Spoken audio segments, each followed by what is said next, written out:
We're gonna be watching a couple videos today, and then we're gonna get right into the Iron Man. So the first one we're gonna watch is from Mock Rock Talk about the top 10 absurdly underrated Smash Ultimate moves. I think this is an interesting topic because there's definitely more than 10, but I'll give my takes on that, and I'll talk about what he talks about to see if he makes any good points, because there's a lot of good moves out there that kind of just get overshadowed by some more broken moves, maybe in that same character's kit.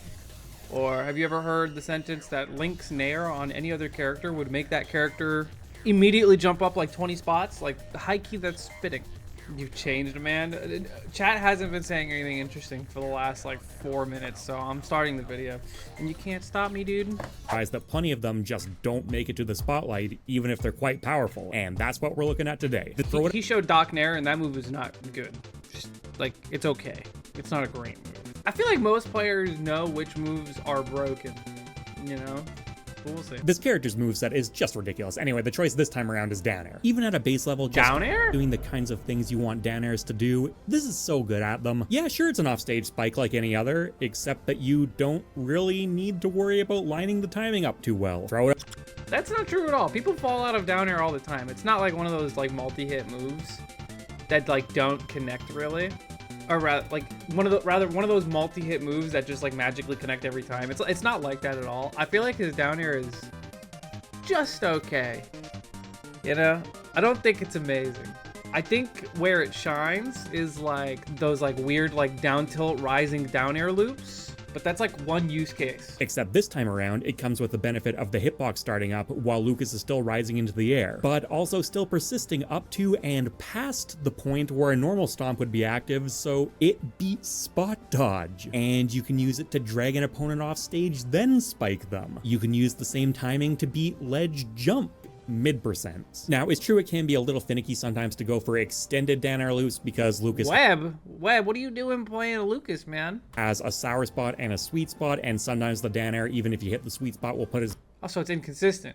If down air was Lucas's only looping move. But guess what? Nope. At higher percents, drag down neutral air and down tilt also loop into each other. And guess what again? Down air leads into drag down neutral air. So you really don't need to get greedy with it. You can just do a couple of down air repetitions to build up good damage. That leads into neutral air. Neutral air keeps your... This is all like hurtbox dependent too, I feel like. Because like that rising down air won't hit like every character is kind of a problem. And also, Lucas's moves have so much extra hits done because of just the way they work. They're pretty SDI-able, so if you're SDIing his combos, you won't get looped by this stuff, or you'll get hit by like a sour spot. I don't think this is a spectacular move by any means. How many characters do we have in Ultimate that just like have this insane 0 to death potential that just still aren't that good, you know? We got like Isabelle who does that stuff. There's like Banjo who can hypothetically 0 to death every character in the game. Apparently me, Swordsman, you know what I mean? Like, come on, dude. You know, come on. Hey, come on, man. Just subscribe. It's right there. Just do it. I have a girlfriend to feed. Are you against that?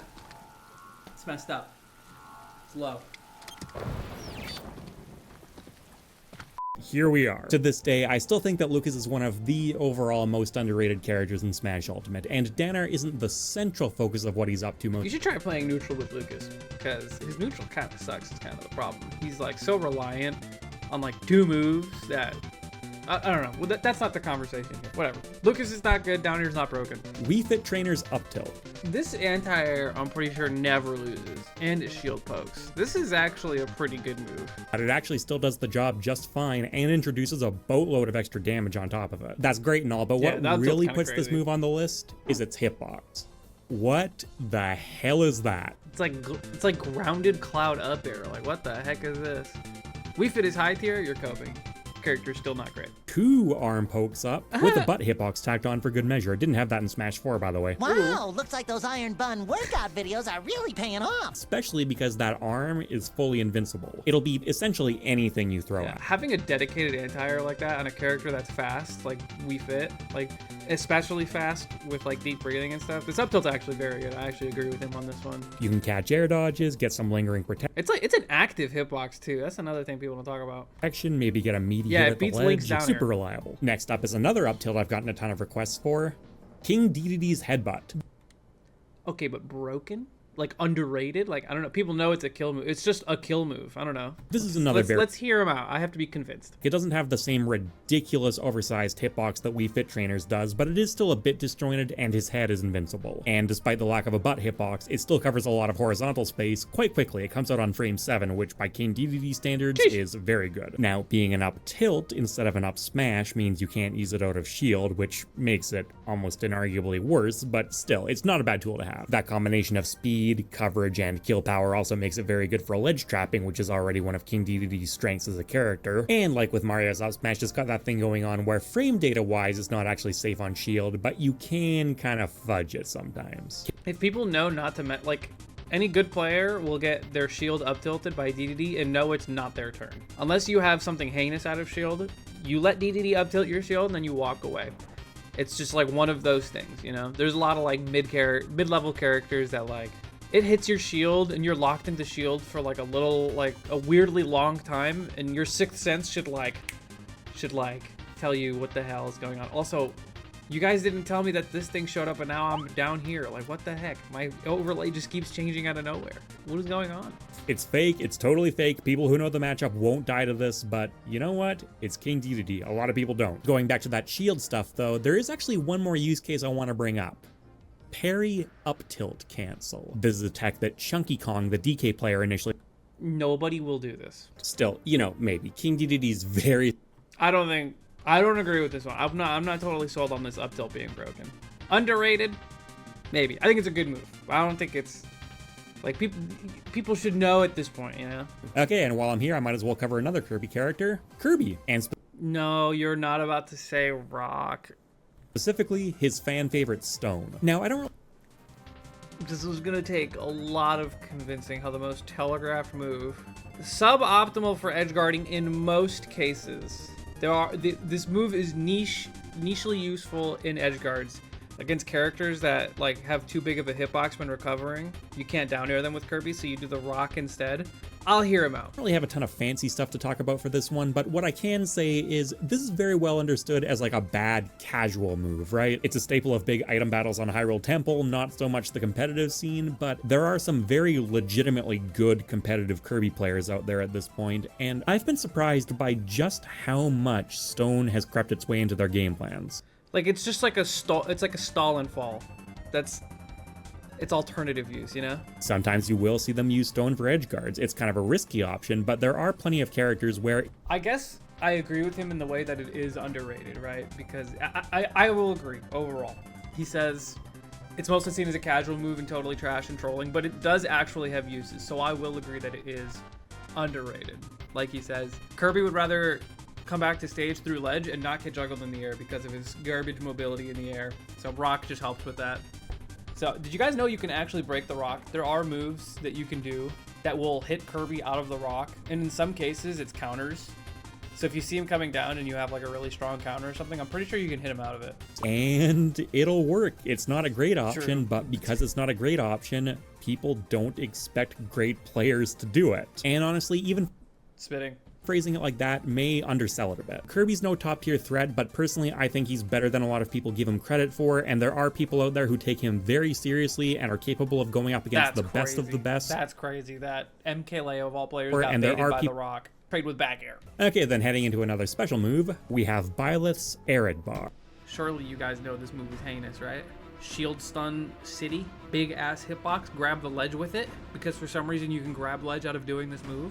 Huge hit. It goes super far, it's a great jump call out, it kills comfortably. Byleth is Smash's first Lance user, and this move showcases the range that Lances are known for quite well. It didn't take long after Byleth came out, though, for a lot of other interesting applications to start popping up. You can use it for a super deep edge guard and still make it back safely. You can use it as a recovery mix-up in a lot of ways. You can do that raw. I feel like anything that Byleth can do is just not underrated anymore because we've probably seen Leo use it. That's a lot of good stuff it can do, but nothing too obscure in that list, right? And because MK Leo, maybe the overall best known Smash Ultimate player, uses a lot of Byleth and naturally makes good use of Arid Bar alongside it, it might sound a bit funny to call it underrated. The thing is though, it turns out if you do the aerial version while you're just above the ground, it actually sticks considerably below the ledge. And I mean... I didn't know that.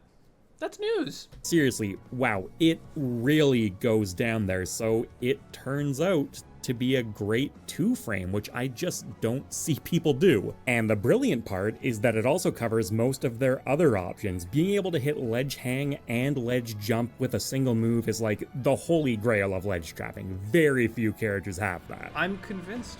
I agree. I'm a learned man now.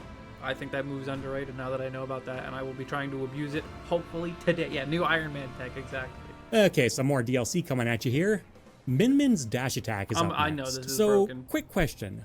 Why the f does she have this? Min Min is defined by having the... That's Brawl Zero Suit's dash attack, but on crack. It high profile stuff. It's like it gap closes. It crosses up like a Fox dash attack. This move is ridiculous. At longer distances, that comes from her forward smash, forward tilts, and forward airs, and that makes sense for the source material. But then even at closer distances, you have moves like neutral air, which just covers everything. If she wants to cover directly in front of her a bit faster than forward tilt can offer, down tilt is right there. She's got a lightning fast up tilt, lightning fast up smash, lightning fast down smash, crosses up shields this comfortably, and comes out on frame 7, which is the same speed as Greninja's dash attack, an agile ninja character who heavily relies on it. The one thing I can say in dash attack's defense is, unlike, say, Greninja's, it's not a combo starter, but in the context of Min Min's kit, you know, it's close enough. It easily pushes opponents into the perfect range for her to start applying her arm pressure again. That arm pressure is certainly a better tool than dash attack. Several of her moves are. That's why it's on this list. I don't tend to give a lot of slots to top tiers. All right, enough of the... It's a bit what down tilt fills in a lot of that role too. That move's honestly pretty gross in its own right, but at the very least, it makes a bit more sense for a zoner to have. It's slower, more evasive, and only hits along the ground. All right, enough of the rant. Next up,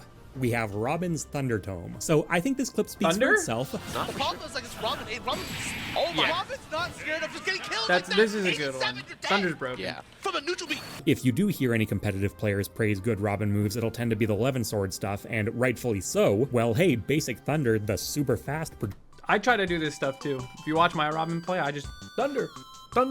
Out Thunder! Incredibly annoying little projectile. Again, it comes out quick, it's very safe to use, it does solid damage, and it stops your opponent dead in their tracks. It can be legitimately really annoying to get around. One of those things that just make the moves like a little bit better is the fact that moves in this game have like attributes, kind of like elemental attributes, and Thunder gives extra hit stun to whatever it's, you know, tacked onto. So the fact that, like, you know, when you do actually hit someone with Thunder, you get those little bit of bonus frames to do whatever you want. Just a fun fact. The next charge level up is L Thunder, which may be the overall least dramatic charge stage, but it's still very good as a general purpose projectile, and that especially applies to offstage situations. It actually starts killing fairly early, earlier than you'd expect given its speed, every part of its speed, whether we're talking about how... Yeah, okay, I thought he was just talking about Thunder, but yeah, like, L Thunder can frame trap people, like, that move is OP, and then Arc Thunder can, like, shield break or shield poke, you know? Thoron is trash. Thoron is somehow, like, the fully charged one is garbage. It also allows for some trajectory manipulation, particularly the Ignis technique, the term Robin players have for trapping an opponent in Arc Thunder and then hitting them with down air. And what I think happens here is the game adds the knockback vectors together or something to that effect, and then you get this just completely unreasonable launch angle. Thoron, this is probably the one you see the least, and I don't blame Robin players for it. Not only does it take a while to charge and consume a lot of the tome, it's also just not nearly as strong as you might think. Arc Fire is a trapping move, so you do have what's honestly a pretty reliable setup. Looks cool. We're gonna look at another chargeable projectile character, but not another chargeable projectile. Let's talk about Lucario's Neutral Air. This thing looks very benign, very unremarkable, but in reality, it's actually one of the single safest aerials in the entire game. Lucario obviously has the aura mechanic where his damage output goes way up as he gets hurt. Even at 0% though, a totally fresh stock, Neutral Air is -2 on shield, which is just insane. Take Cloud's back air, for example. That's -3. Joker's back air, -5. Ike's neutral air, -5. And keep in mind, these are all considered incredible, very safe tools. You can find better frame data than this, but you have to really look for it. Link's notorious neutral air, for example, its sweet spot, landed as low as you possibly can, is -1. So congratulations, we beat it. And as luck would have it, we've just been talking about Lucario. Once he gets aura, it becomes even safer. That's what he's gonna say. Go without aura. Build up that percent a bit, and guess what? it goes to -1. Build it up higher, and you can actually get it to be neutral on shield, and at that point, it's basically just in a league of its own. It offers Lucario a lot if he hits it, which is not hard to do. The hitbox is surprisingly big, and it's fairly disjointed. So like, it's crazy because it's a multi-hit, it's super active, it combos, in some cases it kills. This move is actually pretty overpowered, I won't lie. His dash tag is also low-key up there too, but we'll see if he talks about it. God, can you imagine if this thing was fast? It's unfortunately frame 10, which is quite slow for a brawler neutral air. That's his main weakness. If they shaved even a few frames off that, it would be a legitimate, like, god tier move. Just gonna have to settle for great. Okay, and then heading into one thing that does kind of hold it back though is that like this hitbox, you know what I mean? Like it's one of these. It's the "Where's my hug" hitbox. It's kind of good. It's kind of bad. It wins most air to airs, but if they're coming down on that like weird diagonal angle, kind of like this, you just lose with the Lucario neutral air. But it's still an insanely good move. Was that his Smash Forward air? I remember it was different. It's the same, I'm pretty sure. Maybe a little bit more horizontal. To our penultimate choice, we have Inkling Splatter Shot. This move got buffed, and honestly, yeah, it's a good move.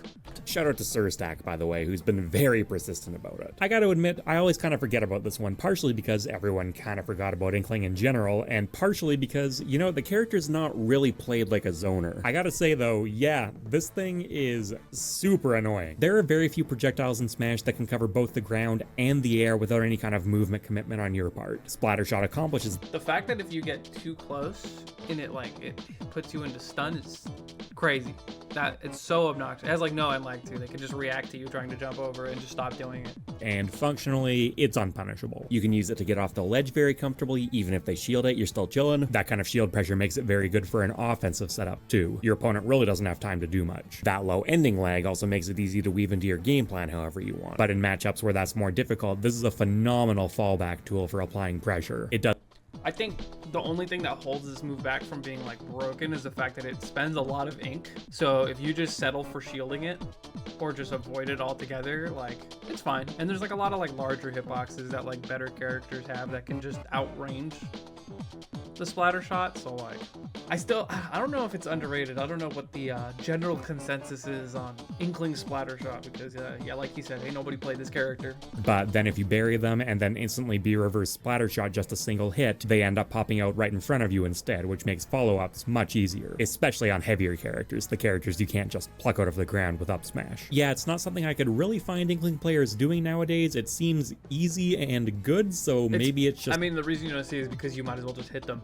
Like, that time that you spend doing the splatter shot is time you're wasting not setting up a smash attack or something. Almost at the end now. As always, we're going to do one honorable mention, and this time around, it's Mii Sword Fighter's back air. So we just talked about Cloud's phenomenal back air. But Mii Sword Fighters is not actually too far off. It's one frame less safe on shield at -4, which is still phenomenal. And to compensate, it starts up one frame faster, frame 10. And its knockback curve is also just fantastic. At low percents, it has so little knockback that you can actually jab lock with it, which naturally makes it a phenomenal combo tool. And then by the time your opponent's at kill percent, it'll do that too. Tell you what though, if you really need your Mii fix, then why don't we wind things down with Mii Brawler's Flashing Mach Punch. No. This move is good for one purpose, for cheesing and for shield mix-ups, and a little bit of both. Not underrated at all. I mean, the Mii Brawler that I play against uses that move, so it's not a surprise for me. Like, it's not... Like, I know this move is good, literally only because it's a shield mix-up. Other one, his shot put, is a very solid projectile, the only kind of ranged option Mii Brawler has access to. The Flashing Mach Punch, in comparison, is a close quarters kill move that launches off the top. Not necessarily a bad move to have, but also not one that Mii Brawler is lacking. A couple years back, the discovery of just how good his up special is that does this, Thrust Uppercut, led to a massive upheaval in the character's meta. Another series of punches, it seems like an obvious choice, and yet, in practice, you still see quite a few competitive Mii Brawler players going with the Flashing Mach Punch. Why is that? See, that's not even a good like example of what, like you can just up B there. Where he did that neutral B, just do the up B, it'll kill. A technique that does also work with the Flashing Mach Punch to some extent, but not quite this dramatically. Hold up! Hold up! Oh! Flashing Mach Punch, on the other hand, is insane. If there's ever a situation where you have the opportunity to combo into either move, you're choosing the Flashing Mach Punch. every time. And when you combine that with a fairly persistent hitbox and the fact that you get some invincibility once it starts up, it ends up being a surprisingly effective edge guarding tool. If you don't want that air stall though, you can also cancel it in some instances using the Fortnite Flash. Another fantastic Waidu contribution. Yeah, bottom line, the move has some weird properties when you buffer it out of a jump. He also mentioned that Mii Brawler is excellent at triggering panic air dodges, and this is one of his overall best punishes for that. In fact, given just how powerful it is and how relatively quickly it starts up, frame 10, I'm inclined to call it one of the better punish moves in the entire game. And it's also very, very effective at two-framing recoveries that don't have hitboxes on them. And then the final reason this move is underrated, the really big one, the true game changer. It used to totally suck, and then Sakurai buffed it. No. A lot. Raise your hand if you honestly knew that.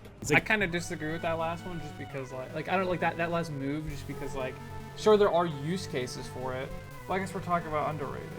Well, underrated would imply that people think it's bad, but people know it's good, you know? And, like, as for if it's good or not that good. Pretty good amount of lag.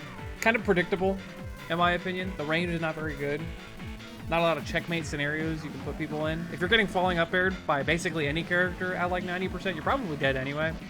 At least any decent character, you know? Like, is there a character who can't kill you off of falling up air that is in the S or A tier? I don't think there is one that can't do that. You deserve to get hit by it anyway. I'm a knower, so I'm biased. Simply having the ability to swap between the two specials based on the matchup is good enough. It's true as well, yeah. I think shot put is just kind of always the choice there, but... And maybe that's just proving his point correctly, you know what I mean?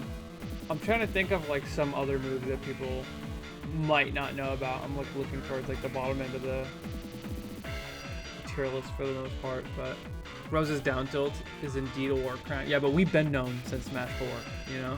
If you've watched the buzz, you're a knower, you know? I think Mewtwo jab is one of those underrated moves that people don't know about. It's like you have like 6 years to hit confirm Mewtwo jab. Plant up air because people don't think about plant. No, I think people know plant up air is great. Well, actually no, because they only talk about Patooey. But yeah, plant up air is another good example, I suppose. Ice climber's down tilt. The angle is foul. As a move alone, honestly, I'll kind of agree with that. It also hits the ledge. That's how most Sopos win, is just by flashbanging you with the down tilt you didn't know. I think if there is one move that people don't know about with Zelda, it's down tilt. It like perfectly pops up for forward air a lot of the time. Shoto light F tilt. Wait, you're low-key spitting. Why did you think of that? That's actually a great answer. What the hell is wrong with you? Like Ryu especially, but Ken as well. Like they'll do light F tilt at ledge and you'll DI in, and then they'll just back air you at like 80 and you'll explode. Broken move. Yeah, like spaced. I don't know if it's safe, but it's definitely hard to react to or even punish. But they just hit you a little, and then you DI in because you're scared for your life and you're fighting against Ryu. And nobody knows what light F tilt is until they die at 60 to it. Yeah, that's true, exactly. I'm pretty sure Ken can like do a down air out of it or something also crazy. But yeah, you know what? I'll take that answer, Frosty. Light F tilt from Ken and Ryu. But that's it. Tell me in the comments what you think the most underrated Smash moves are. I love reading the YouTube comments. Trust me, I do it all the time. Down check. And while you're down there, subscribe to the channel. I'll see you in the next video. Bye-bye. Wait, subscribe to the channel. Outing myself as a Shoto hater. Me too, bub. Me too.